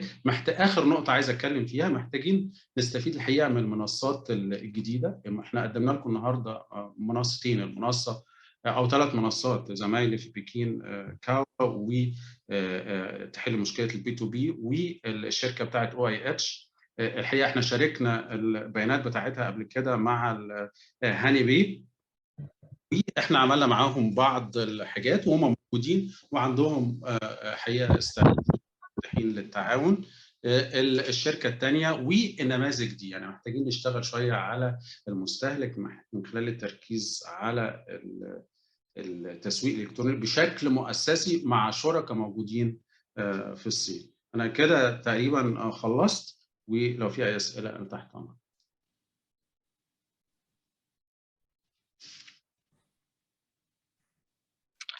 شكرا جدا. Thank you so much for Mr. أحمد. بجد معلومات كلها قيمة و I think we have questions here. حاجات أسئلة concerning المنصات التجارية الإلكترونية. So إحنا هنشير ال presentations معاكم، لأن كان في one of the platforms يعني، فمش عارفة لو دكتور عادل زهران أو مستر أحمد حابين يضيفوا تاني منصات إلكترونية للشركات. That would be great. الزميلة مهتاب فؤاد كانت عملت مقابلة مع أحدى المنصات، ولكن هي تعتبر أغلاهم، هي أكثرهم انتشارا، بس هي غالية من ناحية الفيز بتاعتها. ومفيش مشكلة، هنبعت لكم بعد السيشن الفايلات بتاعتها، وهي بريف 5 دقائق هتتكلم عن منصة GD، ونفتح مجال لأسئلة أخرى. هي معاها المستشار عن منصة GD. مساء الخير عليكم جميعا. طبعا خلال الفترة اللي فاتت وخاصة بعد أزمة الكوفيد، التسويق والشراء عن طريق الأونلاين زاد بضخامة، يعني ممكن يكون عدى 55% ل 60% من مشتريات المستهلكين الصينيين، بسبب حظر الإجراءات، بسبب قفل الأماكن وهكذا يعني. فطبعا الناس كلها ركزت دلوقتي في فكرة العرض عن طريق المنصات الإلكترونية. هي موجودة بقى لها فترة، بس يعني زادت أهميتها الفترة اللي فاتت يعني. فاحنا يعني لما عملنا مقابلة مع GD، هم mainly في منصتين من أشهر المنصات هنا، هم تاوباو اللي هو يمتلكها علي بابا، وفي طبعا GD. جي دي هم عندهم فكرة انه مش بس ان هو تعمل عنده بيج لشركة، بس هو كمان ممكن تعمل عنده بيج لدولة، يعني اكنه ناشونال بافيليون ثرو الانترنت، وتعرض فيه الحاجة اللي انت عايز تعرضها فيه، وبيقدروا يعملوا البروموشن دي. وعندهم القدرات اللي كمان عندهم مخازن يقدروا ياخدوا منك البضاعة، يخزنوها عندهم عشان تبقى موجودة حاضرة في حالة انه حد طلب اوردر. البضاعة دي لازم تبقى موجودة، لان الشحن بتاعها المفروض يوصل للمستهلك من يوم ل7 ايام ماكسيمم، حسب هو مكانه فين في الصين. فبالتالي طبعا احنا بنشجع الناس جدا انها تفكر في انها تتواصل سواء مع جي دي او عن طريق المجلس، يعملوا بيج لمثلا المجلس يعرضوا فيه المنتج المصري ويعملوا فيه براندنج للمنتج المصري، وفي نفس الوقت يبقى فيه هذا المنتج يبتدي يتعرف للمستهلك الصيني. فطبعا هي هتبقى من ضمن اساليب التسويق الجديده خالص، لكن اللي هي very effective هنا في السوق الصيني، ونقدر على اساسها نوصل لاكبر عدد من المستهلكين في السوق. انا بس حابب اضيف حاجه على القصه بتاعت الاونلاين بورتالز. يعني هو زي ما زميله مهتاب قالت انه في من 2017 لغايه دلوقتي في بومينج فعلا في الشراء عن طريق الانترنت والمنصات دي. بس محتاجين نفرق بين نقطتين، انا محتاج اروج ولا محتاج ابيع. انا في تقديري انا محتاج ابيع. عشان ابيع محتاج اشتغل مع المنصات دي. المنصه نفسها مش بتبيع، المنصه نفسها بتعرض، هي بلاتفورم بتعرض المنتج بتاعك من خلال محل او واجهه الكترونيه رقميه. بتبقى محتاج ورا الواجهه الرقميه دي تكون انت اوريدي شغال، يا اما من خلالهم، وفي الغالب هم بيبقوا شغالين مع اطراف ثالثه اللي هي بتاعه اللوجستيات وشركات النقل والى اخره. فالمنتجات اللي هي فريشبل زي الخضروات والفاكهه او الفاكهه اللي احنا بنجيبها من مصر وكده، محتاج اشتغل مع حد هنا، يا اما عنده البلاتفورم ده زي الشركه اللي احنا عرضناها النهارده، عندها المنطقه اللوجستيه بتاعتها، وعندها المخازن، وعندها البلاتفورم بتاع الترويج الالكتروني، وعندها الشركات اللي هي بتشتغل معاها. ده محتاج ترتيب معين ما بين الشركه اللي عايزه تخش في الدايره دي والبلاتفورم اللي هنا. وتقديري انه اللي يقدر يعمل ده حاجه من اتنين، يا اما تبقى شركه كبيره، يا اما يتعامل تحالف من مجموعه من الشركات علشان تقدر تكفي او تقدر يبقى في استدامه في الدايره دي. يعني البيع اونلاين السكيل بتاعه كبير مش صغير، فمحتاج السكيل بتاع التوريد والسكيل بتاع الشغل يبقى سكيل اكبر، يا اما شركات كبيره، يا اما مجموعه من الشركات يعملوا تحالف مع بعض ويخشوا ككونسورتيوم. ده جانب. فانت محتاج تشوف تحدد البلاتفورم اللي هتشتغل عليه، سواء كان تيمول او تاوباو او جي دي او تيك توك. في حاجات كتيره. علي بابا بالمناسبه موجود في مصر، يعني موجود عندهم مكتب تمثيل دلوقتي في مصر. واللي انا فهمته من الممثل بتاعهم في احد اللقاءات اونلاين ان هو اوريدي على تواصل مع المجلس التصديري للحاصلات الزراعيه، فممكن تتواصلوا معاه يديكوا اكتر يعني فكره اشمل عن البلاتفورم ده، وازاي ممكن الشركات تستفيد منه، مش في الترويج بس، في البيع كمان. بس حبيت يعني اضيف النقطه دي. لكن ده اتجاه مهم محتاجين فعلا ناخده في الاعتبار. إذا كنا عايزين نشتغل على المستهلك. بس شكرا جزيلا. شكرا، ميرسي جدا لحضرتك.